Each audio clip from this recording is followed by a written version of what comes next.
If you have a true strange or scary story you'd like to share with the channel, go to astheravendreams.com and click the button to send it my way. Also, sorry my voice may sound a little rough. We were cleaning the garage and there was a lot of dust and dirt, and you guys know I have sinus problems, so my body's not happy with me in that front. But anyway, enjoy.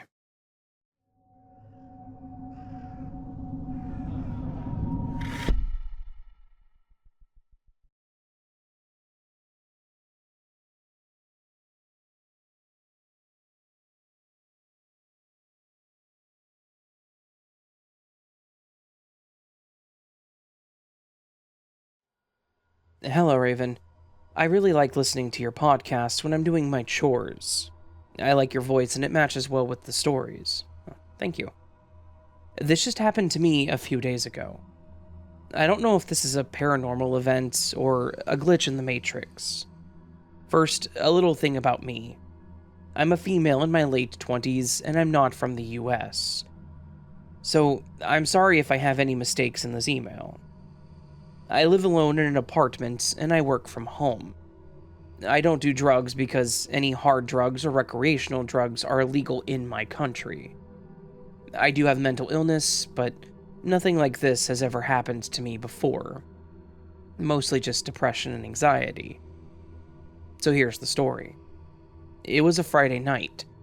I had plans with my friends the next day, so I got to bed early, and I was planning to wake up early to do my makeup and stuff. But it was hard for me to sleep, because I could hear one of my neighbors arguing and the girl was crying and running around. After a while, I heard that the hooks I hung on the back of my door fell, and all my bags that were hanging on the hook also fell. This has happened a lot lately, because of the humid weather that we have. The hook lost its stickiness and would fall a lot. At first, I didn't want to deal with it. I wanted to sleep and just pick up everything the next day. But then I just figured that I couldn't sleep anyways, so maybe I should get up and clean up everything. Now, I think, is a good time to describe my apartment. I live in this loft apartment. You could think of it as a 2-story home, but the second story only has my bedroom. My house is a long rectangle from right to left. My apartment door where all my bags were hanging in my living room, and then my large closet, connecting to my stair to my bedroom. And then the closet also separates my kitchen and my bathroom from my living room. I turned on the light when I was still upstairs, and I walked downstairs. I saw that it was indeed my hooks that fell onto the ground. I also saw a huge puddle of water in front of my closet, in the hallway, in my kitchen, and even in my living room. It was a huge puddle of water, at least 500 to 800 milliliters. At first, I thought maybe the hook fell off and knocked off some water or something, but there was a whole living room between my closet and apartment doors. It wasn't from that, and I was certain that I didn't spill anything before I went to bed, because in order to go upstairs, I have to walk in front of my closet, and I would have had some footprints from the water. But there was nothing there. And then I thought maybe it was some leakage from the ceiling. I checked the ceiling and there was no leakage. It was not raining either. The water was just a large but consistent puddle. I don't think it was any leakage or rainwater, as it looked like something had spilled, but I couldn't find out what had spilled. This confused me so much, but I still had to pick up my bags from the ground, so I walked to the door. Then, something came to my mind. A few weeks ago, when I was alone in my home, I heard someone messing with my locks, so whenever I was alone in my house, I would just lock the door from inside, which was mostly all the time. And I tried the lock out of instinct. I found out it was unlocked. With the weird water in front of my closet at this time, I thought maybe someone had broken into my house. I ran to the kitchen and grabbed my kitchen knife.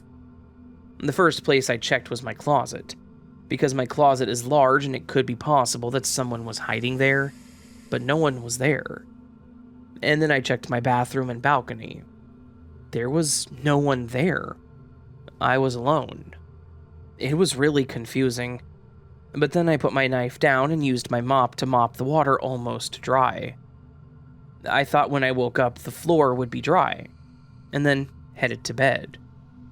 The next day I woke up and got downstairs, and the water was still there. I had to use a fan to blow the floor dry. I don't know how to feel. It was just really, really weird to me. One more thing was that I have a motion sensor light on my stairs. The kind that when you walk through it, it would light up automatically. There was a huge glass separating my bedroom from my stairs so I could see my stairs. That same Friday morning, as I was lying in my bed scrolling my phone before work, I could see that the motion sensor light lit up for no reason at all. I know sometimes the motion sensor lights can glitch, but it has never happened before, and it was also new. I had just bought this light a month ago. At this point, it was just too weird. I didn't sense anything, though. Not like a weird energy or malicious intent. I just felt really weirded out. In my country, it is said that people who drowned and become ghosts would come back dripping with water. Is that what this was? I also have a feeling that this is somewhat connected with my neighbors crying, if that makes sense. But I just don't know what was going on.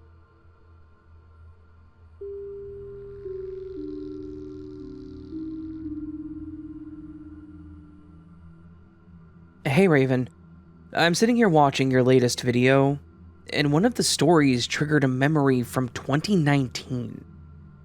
I had a 6-month contract working for a friend in the middle of the Melbourne business district. My contract was going to be renewed, but it wasn't an essential service, so they had to close their doors. Anyway, the street that I worked is lined with retail and office buildings, so the faces you see every morning or night, depending on your hours, become familiar. It was the evening shift, so day shift people were heading to the station. That's when it happened. A woman who I recognized from one of the stores was suddenly stopped by a very excited woman. She threw her arms around her and hugged her. I was directly behind her, so I had to slam on the feet brakes. The woman looked over her shoulder at me, looking completely freaked out, and mouthed, "I don't know her." Her panic became my panic. How do we get her out of this? So, I decided to go the Cyrano de Bergerac route. I started gesturing and smiling while mouthing, "Hi, it's so good to see you. How's the family?" She took my cue and asked her. She let go and told her about her husband and kids. Okay, so far so good. She had a smile plastered on her face and kept glancing at me. I switched it up and went all Kris Jenner, waving my arms and distracting her. That's when it went into full glitch. The woman that stopped her started with the barrage of excited information about her family.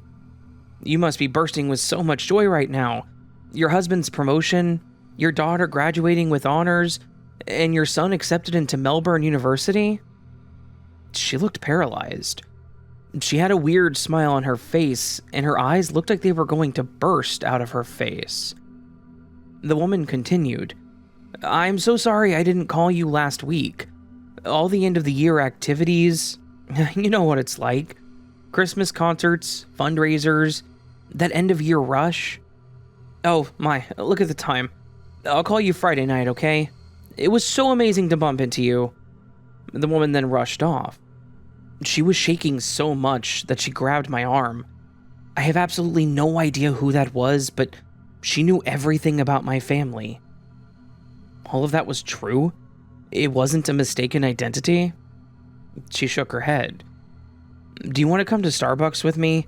I'll buy you a coffee to say thank you and calm our nerves." "I can't, I have to work, but I'm working day shift the day after tomorrow. Meet me here and I'll buy you that coffee." So I met up with her. She could not work out who that woman was. She never got a call.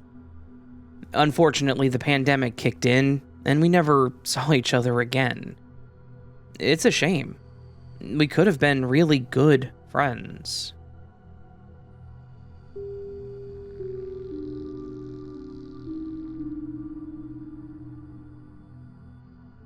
I previously wrote about how my life is full of a constant stream of little glitches. The death by 1,000 cuts. Specifically, I told about my pattern of how every time I went on vacation, glitchy events would wish me bon voyage. A broken hand, a self-destructing power cord, 2 frozen watches, an erased journal, hypnotically misplaced tickets, and a vanishing cab driver. When you observe a pattern for many years, you can learn as much from what doesn't happen as what does.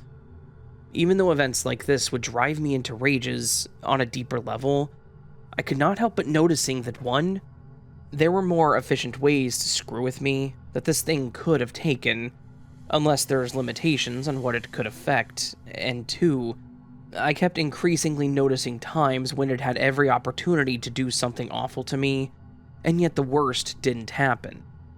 Times when my alarm wouldn't go off, but I would wake up just barely in time to make my appointment.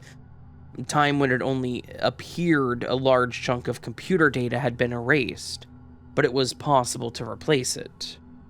One particularly striking event was when I was walking down a carpeted staircase, in socks, while bringing down an empty drinking glass. At the top step, I dropped the glass. Think about the momentum of a dropped glass on a staircase. What direction you would imagine it would fall, how it would bounce, and where it would roll. Try to imagine how it could be possible that the glass would land on the step below me, stop, and then roll backwards, positioning itself directly where I was about to put my foot down, mid-stride. If I hadn't grabbed the railing in time, my full weight would have come down on it, and I would have skidded straight down the stairs into the thin wooden door at the bottom. With my weight, I would have crashed through, broken bones at best, maybe a severed carotid or a shattered vertebrae. I watched that glass cancel all of its kinetic energy and move gently backwards towards me. It's probably the single most impossible thing I have ever witnessed. Yet, I didn't trip. I almost tripped. After the broken hand, my glitch had never caused me any permanent physical harm ever again. At first, I thought it was as simple as, well, if I'm dead or paralyzed, I stop producing reactions it can laugh at. I thought that's all there was to it. Entertainment. Over time, even though I was not ready to forgive, I could not deny that the pattern of behavior did not match with, I hate you and I want you to suffer as much as possible. It was pulling punches, showing up to let me know that it could mess with me if it wanted to. And I thought for a while that this was just taunting, showing how much it could trigger me with barely any effort. Yet that still didn't fit. In time, I had to realize, the pattern that was emerging was, you are never allowed to disbelieve in me. I have done a lot of thinking, attended a lot of therapy, and gulped a lot of psychiatric medications over the years. None of it has helped. It would be much easier if it were all just symptoms of mental illness, but that does not fit. What fits is a pattern of behavior caused by an outside intelligence. After many years of anger and frustration, one day I realized that, eventually, I would be elderly and still fighting with this thing every day. And by then, I wouldn't have the strength or the mental alertness to fight back.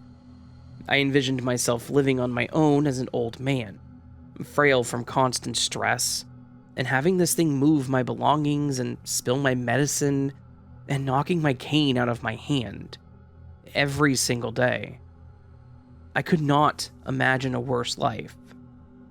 So, I made the decision that I was going to just accept a purposeless hikikomori existence from then on. Find a small place to live, withdraw from society, and do as little as possible day in and day out until I run down the clock, to starve it of ways to get to me, since the less I do, the less it can affect. You need to understand that this is how severe the number and intensity of these glitches were, that living in perpetual lifeless depression was preferable to what I was going through. The next morning, I woke up, walked to the bathroom, and nearly collapsed. It felt as if I'd had a severe drop in blood pressure, like all of my blood had just fallen out of my body. My feet and hands and face were tingling with numbness.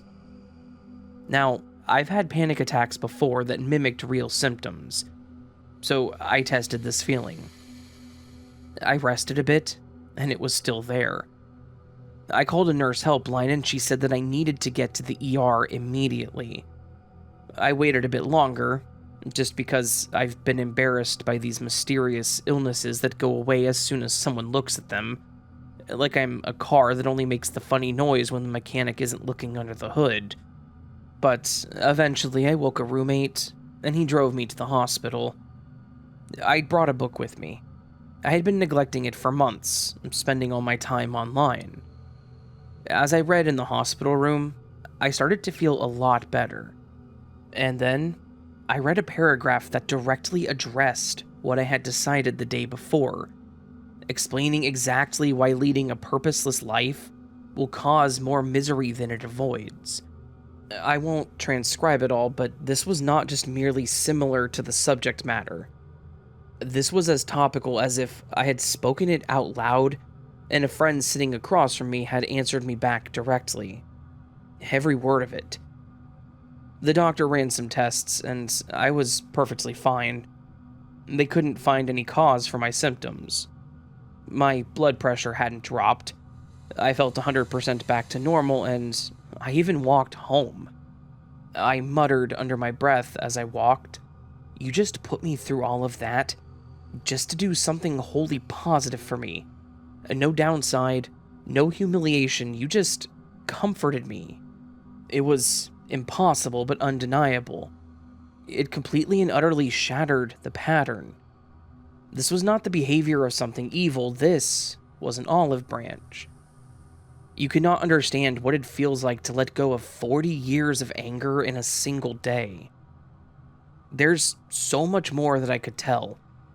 Once I understood that this entity had been trying to cease hostilities for a while now, and was trying to show that it had learned not to play so rough, a lot of things fell into place. My anger fell away easily. It was just as simple as realizing, oh, you've been tapping on the glass of my reality just to be heard, and you had no idea the migraines you were causing. In the past year, we have progressed so rapidly it's unbelievable. Her glitches seem fun and playful now, like arranging little synchronicities in the shuffled songs on my iPod, or helping me get to the bus stop exactly as it arrives. I've had more progress on lowering my stress this year than in the entire rest of my life combined. I know so much more about what she is now, and what it's like in the 4D world she inhabits, where editing our world is as easy as save scumming in a video game. I think she's made of entropy, or antimatter, or maybe those are the same thing, but that's getting into woo-woo territory, so I'll finish with another incident to bookend things. For the first few weeks, communication was spotty. It usually consisted of me whispering questions into an empty room, and trying to tell if the feelings I intuited in response were confirming or denying, getting warmer or getting colder. One day I had been clicking on stuff in my YouTube sidebar and two videos stood out. One was a scene from the movie Nefarious, where a demon was explaining Hell's plan to get back at God by making his favorite creations suffer: humanity. Another was a story of Romeo, a wolf who wandered into a backyard in Alaska one day and started playing with the man's dog. Soon he was showing up at the dog park and sweetly playing with everyone there, human and canine alike. The town even made a statue out of him. My glitch still had some rough edges, and I sensed a lot of bitterness in her. I let her know that our truce was contingent upon us both not going back to what we were. I'm not a pushover. I had forgiven her because she stopped hurting me and was making amends. If she betrayed me, I wouldn't forgive her a second time. I asked out loud, "You need to show me. Are you going to behave like a spiteful demon, or a predator who transcends their nature to make friends, like Romeo the Wolf?" I went to sleep shortly after, and I was only asleep for a few hours before I got up to use the bathroom, and I fainted. I went straight down, and yet I didn't hurt myself in the slightest, or break anything. I called for help getting up, and my friends got me to my room. This time it was so bad, I could barely walk 2 steps without almost passing out again. We prepared to go to the hospital. I knew I would have to take a break in the living room first because there was no way I was going to risk falling down the stairs. So, my friends got me there. I sat down on the couch. I looked across from me, and right there was a gag gift that my friends owned. That was a souvenir from Omega Mart. A fake box of Lonely Hiker's Protein Feast wolf chow. Events had maneuvered me to a position in the house where, directly in my line of sight, was the word wolf in gigantic red capital letters. How's that for an unambiguous answer to my question? I went to the hospital again, and my symptoms disappeared immediately. All tests normal, free to go home. Well, she's got a flair for the dramatic, doesn't she? I cannot say that every glitch in the world has intentionality behind it. I think most of them are just little mistakes in the fabric of reality. Some self-repairing, some not. But if you have any patterns of glitches in your own life that drive you crazy, maybe take a step back sometime and ask yourself, if I assume there's a sentient mind behind this, what do these actions say about their personality? The world next to ours, where beings can see in time as well as space, is incomprehensible to us. But maybe not, if we have some help from the other side of the glass. Thank you, Raven, and have a good night, everyone.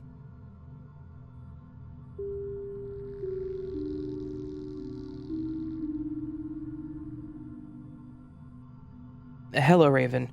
I've been listening to you for a little over a year now. I have 3 instances of glitches that I can recall. The first was when I was 19 years old. I wasn't the wisest of young men, to say the least. I didn't have much guidance as a child into young adulthood. When I was 18, I was arrested and charged with the DUI, driving under the influence. Don't judge me, audience. Like I said, I had no guidance. It took forever to reach a verdict, and I was 19 by the time my sentence was passed. Though, in between that time, not long after I turned 19, I went out with my mom and some friends to a bar. I obviously drank. When we were going down the parkway, I had to do a U-turn under the overpass to get to my destination. I took the U-turn and maintained my speed. It was one lane that it all merged into.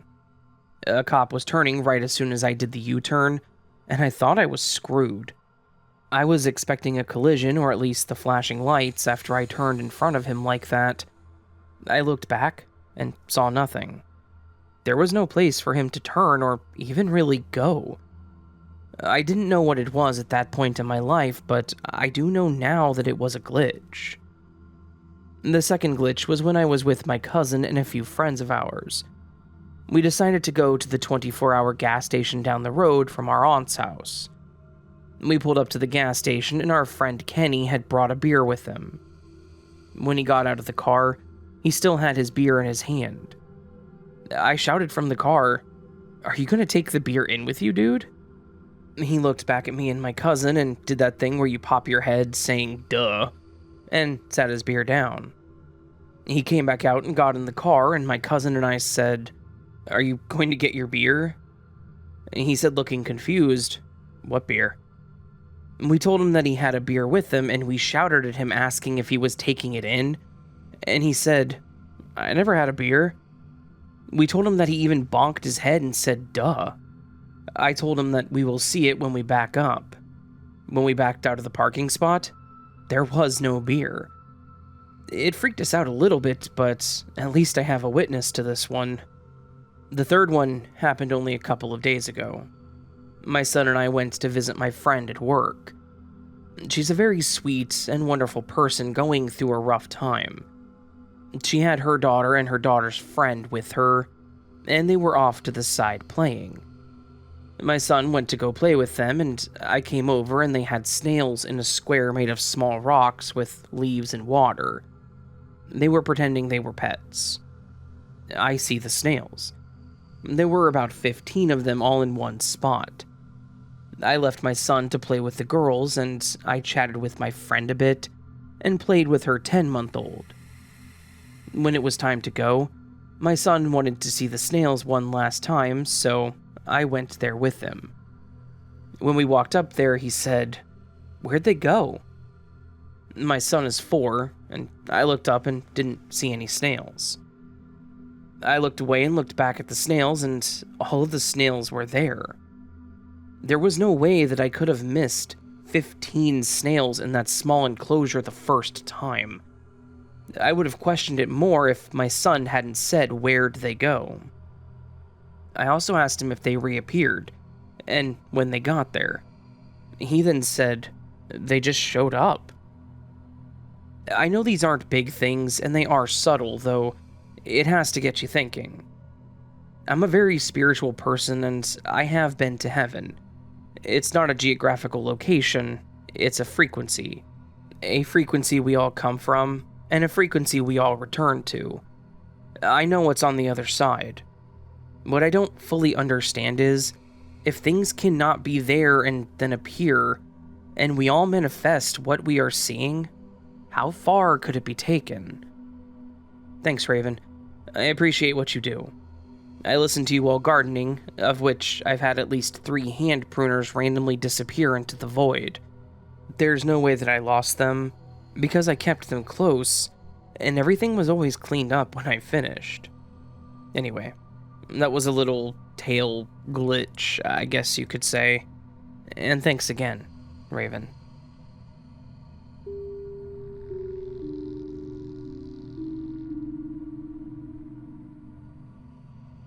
The other day, I stopped at a gas station after work to fill my tank.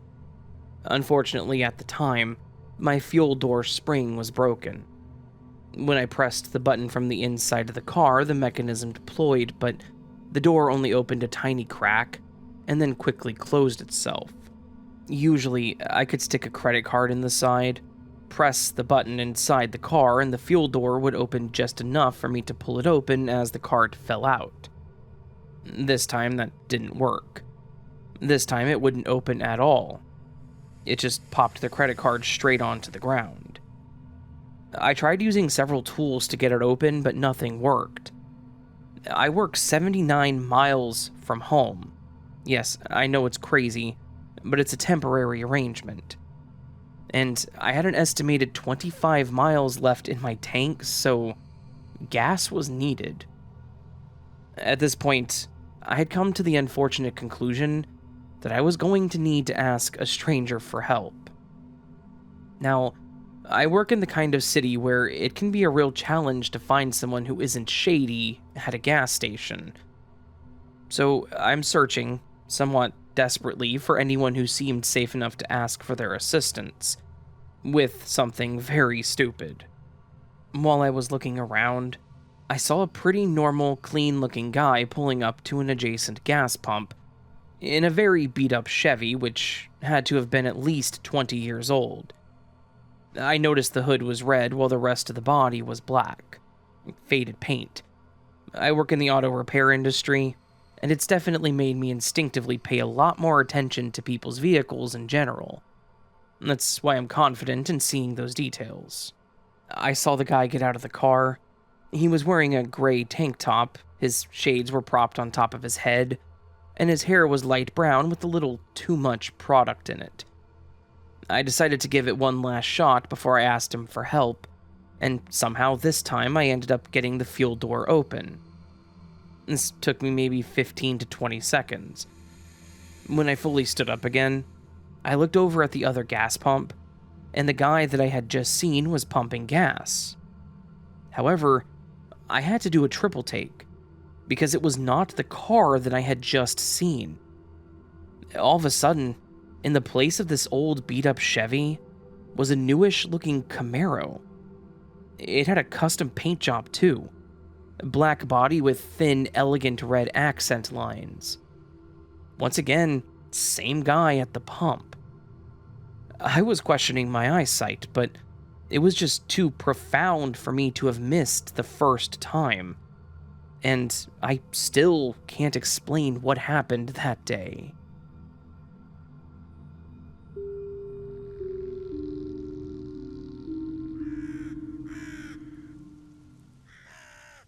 So that, my friends, was this week's collection of the bizarre, the strange, sometimes scary, but usually just really, really odd and cryptic stories. Glitch in the Matrix stories, that is. Stories that make you question our simulation situation and make you wonder what exactly is happening out there. I do not have an answer for you. That is for certain, my friends. The universe, existence, be it physical or potentially digital, I suppose, is a very strange thing. And it's very, like I said, cryptic, mysterious. It's just strange. And I don't really know what it is. And you know what? The honest truth is, I don't pretend to know what it is. And I would never tell you one way or another that I believe this or I believe that about the existence of the universe, because it's not my place to inject my personal opinions about, well, the beginning of existence, I suppose, or the matter of existence as it is. So, yeah. I'll just leave it with, I don't know. Some weird stuff happens out there, that's for damn sure. So, yeah. Hopefully you enjoyed this collection of glitch stories. If you did, please do hit that like button. Again, sorry my voice is a little rough. I mentioned in the beginning, but a longer form of this same story is we cleaned out the garage. It's completely empty because we're going to start moving our stuff that we're moving, like in the first run, to the garage. We're going to, like, as we put stuff in tubs, we're putting it in the garage. So we needed all the old stuff out of the garage, and I mentioned on the live stream, it's all gone. The garage is completely empty. Not proud to mention it, but there was enough stuff in there that I said, screw it. I just called a junk removal service. Stuff had been there for years. It happens after you move so many times. You end up with a lot of stuff that you collect and put in tubs and boxes and just kind of keep out. You'll get to it eventually kind of thing. Maybe you'll need it later. And then it sits there and stays there for years. So I gave up and called them, paid them. They came out. They removed everything from the garage. It's all gone. So whatever was in there is not important anymore. And that's how it is. My point with that is the garage is empty. We're moving stuff into the garage so we can start moving it up north come next month. Actually, a month and 2 days. A month and 1 day from now. Hey, tomorrow, from the day this video goes live, which is the 21st, is my birthday. The 22nd is my birthday. This video goes live the 21st, so random thing on that. Anyways, yeah, like the video, subscribe to the channel if you're new and liked what you heard. Listen on other platforms, Spotify, Pandora, Audible. I'm on all of them. You can also do Patreon or memberships to get early access to content like this. Do a super thanks, which is just supporting the channel, which does help tremendously. Even $1, any amount that you wish to like just donate to the channel helps more than I can ever say. Even $0 helps too if you're listening to the videos all the way through. So, yeah. I feel like I'm missing something, but again, my brain's not all here because my sinuses are clogged. I'm tired, so I've been doing a lot of work this past week, honestly, with cleaning and packing and moving stuff. So, yeah. It's going to be a few months. We're going to be moving over a few months, honestly. So, and it's going to be fun balancing moving with the glitch videos and other videos. I don't know why I said glitch specifically. But like moving with all the videos and content. It's going to be stressful, but we'll be okay. We'll live. Let's move on to the word of the week. On the screen right now, is a collection of all the wonderful and iridescent people who left me comments last week with the word of the week. Every one of these people went above and beyond, and I wanted to say thank you to each and every single one of them. You guys are amazing. Your interactions, your comments with the videos helps push them harder and further into the system. Liking the video also does that, but commenting helps significantly. Because you guys, my videos do great. And I continue to do this for a living, so... yeah. Again, a huge thank you to each and every single one of you. You all are amazing. Thank you so very much. And this week, I've actually already used the word of the week in this outro. Let's see if you can guess what it is. I'll give you 3 seconds. 3, 2, 1. Did you guess it? Probably not. It's cryptic. The word is cryptic. C-R-Y-P-T-I-C. It is secret or occult, having or seeming to have a hidden or ambiguous meaning, marked by often perplexing brevity, or serving to conceal, exhibiting cryptic colorations, not recognized, or employing a cipher or code. Cryptic is a fun word and easy to use, so good luck to y'all. Go ahead and use the word in a sentence, get featured next week at the end of the glitch video. All that said, friends, hope you're having a beautiful week so far. Hope I see you again here very soon. But until then, remember, you are loved, you are valid, you are important, you are the best you that you can be. Don't forget it. Until next time, my friends, much love, and sleep well.